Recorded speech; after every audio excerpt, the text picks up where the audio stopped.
আসসালামু আলাইকুম। এটিএন বাংলা সংবাদে সবাইকে স্বাগত জানাচ্ছি সৈয়দা মারিয়া হোসেন। খালেদা জিয়া ও তারেক রহমানের বিরুদ্ধে স্বৈরাচার হাসিনা সরকারের দায়ের করা ষড়যন্ত্রমূলক সব মামলা প্রত্যাহার না হয় জনমনে সংশয় দেখা দিয়েছে বলে দাবি করেছেন বিএনপি চেয়ারপারসনের উপদেষ্টা জয়নুল আবেদিন ফারুক।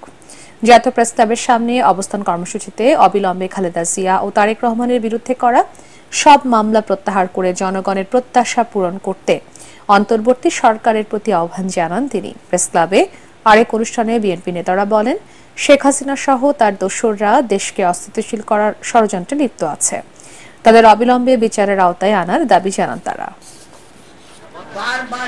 তারেক রহমান যদি 15 আগস্টের মামলার বিনা কারণে আসামি হতে পারে, খালেদা জিয়া যদি 1 কোটি টাকার জন্য 5 বছর জেল কাটতে পারে, 118টা মামলার জন্য শেখ হাসিনাকে হিন্দুস্তান থেকে 100 বছরের জেল হয়।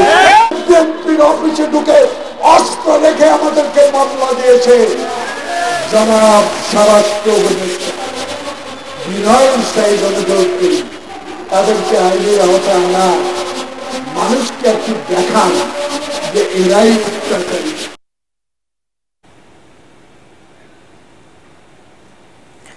দেশে বৈষম্যমূলক 6 ধরনের শিক্ষা ব্যবস্থার সংস্কার করে নতুন একটি কারিকুলাম করা জরুরি বলে মন্তব্য করেছেন বিপ্লবী ওয়ার্কার্স পার্টির সাধারণ সম্পাদক সাইফুল হক।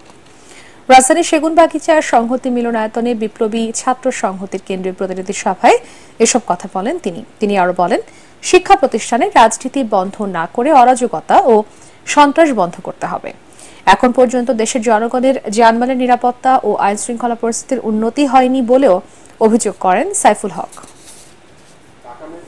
শিক্ষাঙ্গনের রাজনীতি করা যাবে না। সমস্যাটা রাজনীতির না, রাজনীতির নামে যে দখলদারিত্ব, রাজনীতির নামে যে সন্ত্রাস, মাস্তানি, গুন্ডামি। বিশ্ববিদ্যালয়ের শিক্ষা প্রতিষ্ঠান হচ্ছে যে কোনো দর্শন, রাজনৈতিক চিন্তা, রাজনৈতিক সমাজ ভাবনা। এখনো পর্যন্ত দেশব্যাপী আইন শৃঙ্খলা পরিস্থিতি আমরা কিন্তু প্রয়োজনীয় যে উন্নতি সেটা ঘটানো যায়নি।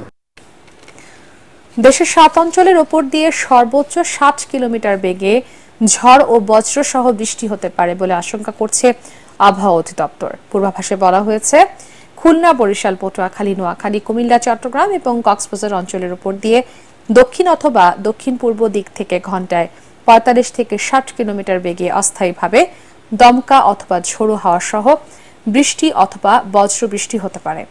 এসব এলাকার নদী বন্দর সমূহকে 1 নম্বর এবং সমুদ্র বন্দরগুলোকে 3 নম্বর সতর্ক সংকেত দেখাতে বলা হয়েছে। এদিকে 24 ঘন্টায় কক্সবাজারে মোট 401 মিলিমিটার বৃষ্টিপাত রেকর্ড করা হয়েছে।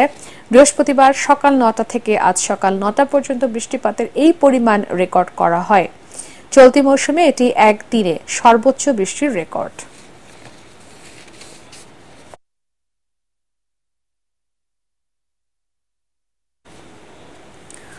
পরবর্তী সংবাদ দেখার আমন্ত্রণ জানিয়ে এখনকার মতো শেষ করছি। এটিএন বাংলার সংবাদ ইউটিউবে দেখতে ব্রাউজ করুন, youtube/ATN বাংলা নিউজ। ধন্যবাদ সবাইকে।